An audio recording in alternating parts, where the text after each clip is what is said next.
Hi guys and welcome back to Will It Who. Today we have a brand new video and this one will be all about where would I be starting watching Doctor Who. So these are for me going to be the top 5 places I would start watching Doctor Who. So because I didn't want to put it in like constantly, you can start there, then start there, then start there, then start there. I thought let's comment down to 5 key parts I think of 5 key episodes that I really think anyone could start watching Doctor Who. Anyone who hasn't even seen Doctor Who or anyone who hasn't heard of Doctor Who, these 5 episodes or these sort of stories would be definitely a jumping on point. So let's begin.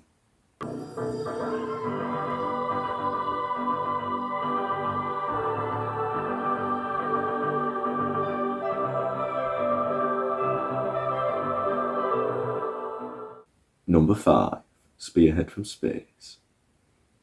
Spearhead from Space is the first Third Doctor serial and it's a good jumping on point for any fans or any new audience members who want to watch Doctor Who.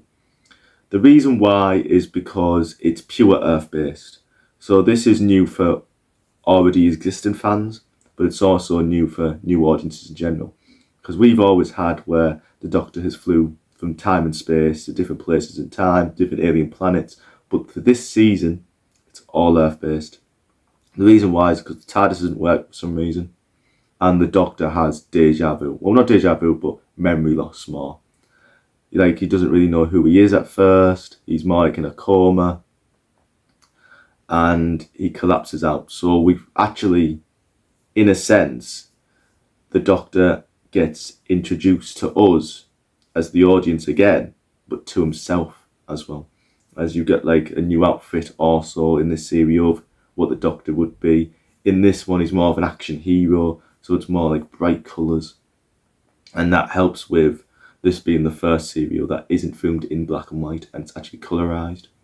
We also get a recap of UNIT, the Unified Intelligence Task Force, and we get our new companion in this season. So we get many other new things. We also get like Bessie, which I think is the new yellow car.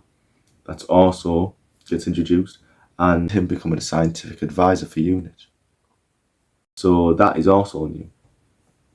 We get introduced to new villains such as the Sea Devils, the Autons. We get some returning villains, but for later on seasons like the Daleks. But for this serial in general, we get introduced to a new villain. We get introduced to a new companion. Let's say a new recap unit and a new Doctor, and it's a really good, fresh, clean slate for new audiences. Number 4, The Woman Who Fell to Earth.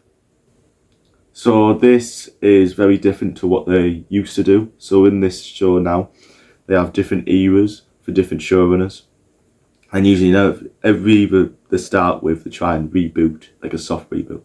In this one, the Chibnall era, they started rebooting it, and honestly, in my opinion, it's an okay starting point, but it's not the best starting point. It's not the best episode you've seen in Doctor Who.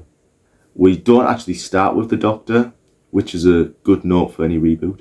We actually start off with Ryan seeing this, riding his bike, and then seeing this sort of like alien blue sort of bubble thing that he interacts with. And the Doctor actually doesn't come into about, I want to say like 20 minutes into the episode. We more see the cast, like the supporting cast and the companions, and we see a lot of who they are. It's not very good character development wise, but for a good starting point, it doesn't really chuck you in with everything, because series 11 tried to be a sort of reboot for the show, no returning monsters, and they wanted to make everything new and different. Well, not different, but like change a lot of it. So, but stay with the normal core of the show. So in this, we get an introduction to a new villain called Tim Shaw, which for me I think is an underrated villain, and probably one of the best Chibnall original villains there is. But for a reboot, it does the job perfectly well. You got a new Doctor who also suddenly doesn't remember who they are again, so this is starting to be a trait. and finds out later on who they are. You've got a sinister villain. You also get a few characters. I think there is too many characters in the episode to like jump off so many. But overall, it's a fun episode to watch. And what works best is that you get an intimidating villain, like straight off the ballpark, and you get introduced to a lot of new characters straight away. Number 3, An Unearthly Child. So this is obviously probably a definitive way of watching classic Who. You've got to start at the beginning. And this is the beginning. This is 1963. And this is where you see the TARDIS in the junkyard. This is where you meet your first companions, which are Susan. You get Barbara, you get Ian, you get the first Doctor, and he's mysterious. You don't know who he is. And that is basically what you want. This is a whole big, massive mystery. And I think the first episode is brilliant. The problem I have with this serial jumping in is it gets boring as the serial goes by. So you've got this magnificent mystery of who is Susan in the first episode. You get introduced to the companions, and they're just ordinary people, and you can easily relate to them. The Doctor isn't even in the majority of the first episode, but the first thing you get is the TARDIS in the junkyard. It's just so eerie, mysterious. You don't know why is it there. Why is it in a junkyard? It should not be. It should be outside. Well, not outside, but not in the junkyard. And it's such an eerie, but at the same time, like campy tone to it that it works very, very well. You also get the introduction of the TARDIS and the TARDIS's name. And I love how simple the design is for the TARDIS. And you get why Susan is strange. It actually solves you the mystery in the first episode, the first of the serial. Why is she strange? Because she's not from our time. She's from somewhere else. She's from another planet. She's from somewhere else. And it's a great mystery going from. Now we know that she's not from Earth. Where is she from? And I think the first episode really gets people hooked on Doctor Who because it's all about mystery, time travel.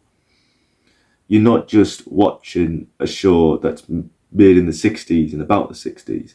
It's made in the 60s, yes, but it's about history, it's about science, about thinking of of more than just what you know, like stretch the reaches of your imagination. And this perfectly encapsulates it, this episode. The problem I have with this jumping on point is you've got a brilliant first episode, but the next 3 episodes are a bit boring. And the way I mean it is that it's just full of cavemen wanting to create fire.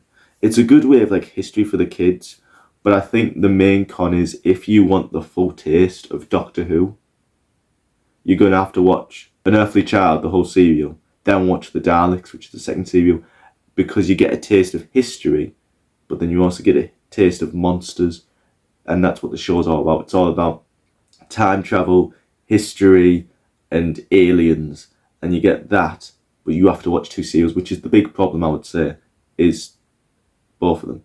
But the first serial does capture majority of them. There's the second serial really only captures alien planets and monsters, which is the second half of the show. And I understand why it's like that.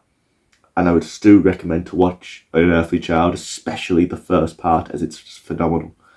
And it really lets new audiences know who Doctor Who is, well, what Doctor Who is, why it's so popular, and what genres it's trying to base itself on, with some really good character work too. Number 2, Rose.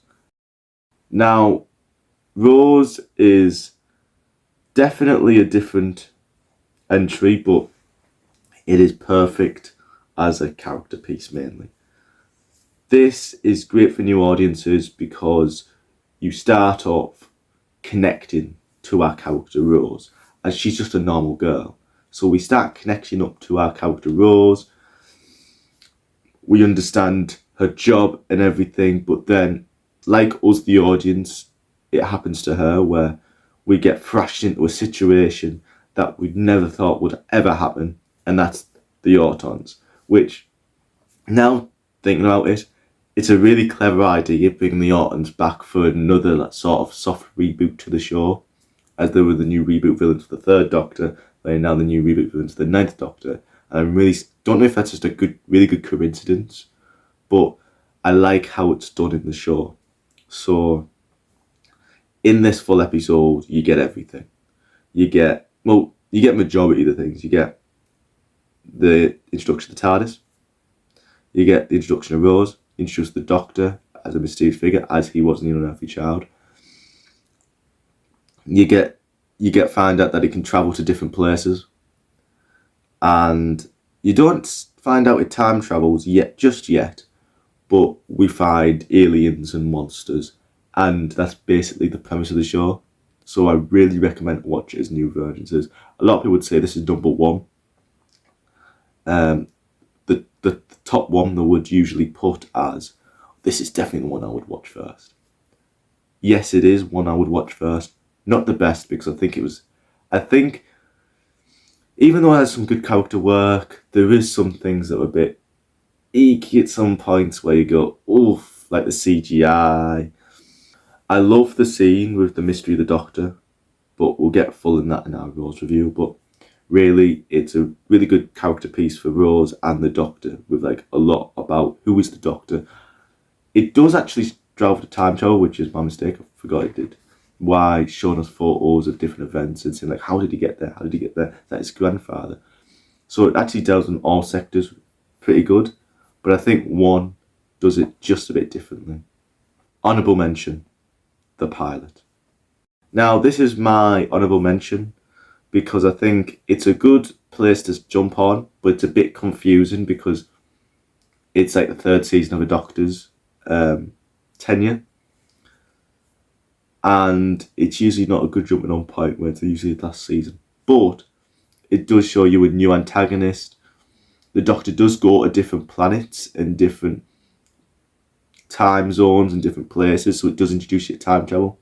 The Doctor isn't self-explanatory. This is as in, they don't just chuck everything like he's on the planet Gallifrey and everything. It does it very slowly. It's another character piece, as in like, we get Bill as the primary character while we get the Doctor as the secondary character, and he's a lot of a mystery like they usually do.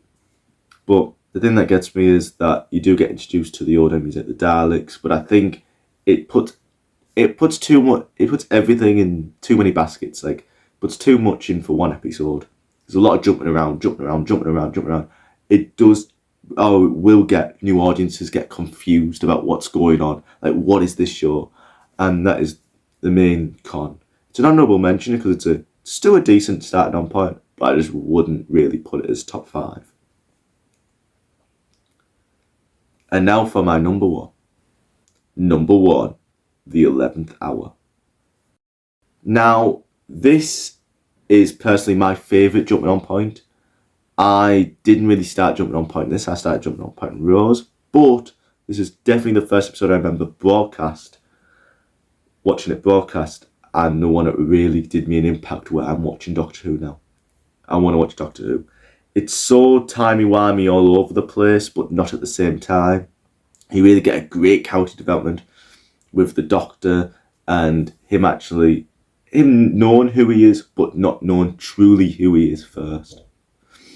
We get jokes like fish fingers and custard, and we get introduced to a companion called Amelia Pond, but we get introduced to her as she was a kid.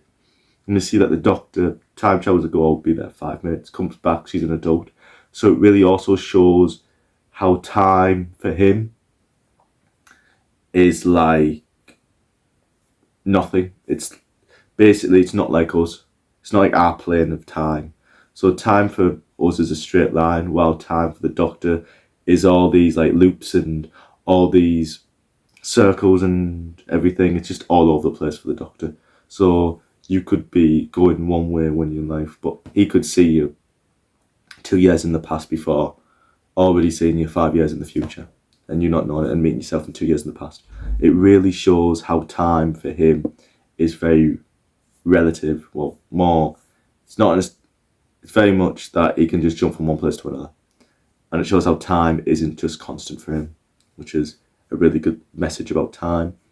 It's really got its first time to us like a fairy tale theme too, The antagonist is very scary, and there's a lot of scary moments, like the corner, the door, and the corner of your eye, and the way the shots are shown. It's absolutely terrifying. Definitely one episode I was scared of when I was a kid, because just how ominous and dark and creepy it was. But it's really good for fans in general, because you get introduced to a young doctor, which is usually one of the first times. But you get introduced to a doctor who knows a few things, but is but is not believed. You get introduced to a strong companion, but you get developed differently. So you develop when she's a kid, and you see how she's changed when she's an adult. You get introduced to like Ledworth, the place. So you get introduced to the environment as well. You get introduced to two new villains, which is, I don't know if they're, I think for the short time, it's probably one of the first times to do that for like a revamp. They don't bring like, oh no, it is new villains, but new villains that don't return and very scary. You've also got that it goes to the plot later on with Silence, with Fall and everything, seeing how things get set up. It's very intimidating, the villain in the episode, and I think it's very well creatively done, and it really tells the audience this is Doctor Who. You've got adventure, you've got time travel, you've got aliens, you've got companions, you've got a crazy doctor, you've got all these scenarios, and then this I am the Doctor moment at the end is just phenomenal to show like the brief history, giving a little tiny recap of this is how many lives he's lived, and he's still here now, and he's still strong. And I think that's one of the perfect scenes to encapsulate who is the Doctor in general. So that's it of my top 5 Doctor Who episodes or serials that I would suggest and recommend new audiences to get into the show by. Obviously, they're all different interpretations of the show's like, but for me personally, it is the 11th Hour. Hope you enjoyed. There'll be many other videos like this. There might be some like top 10 moments of the Daleks or something like that. So I want to do some more top 10s, top 5 sort of things. So just to introduce introduce audiences back to my new channel, I thought just start off. If you're not a Doctor Who fan and you just came up with this video, these are the episodes I would suggest to watch if you want to get into it. So hope you like, comment, subscribe, and yeah, see you guys there.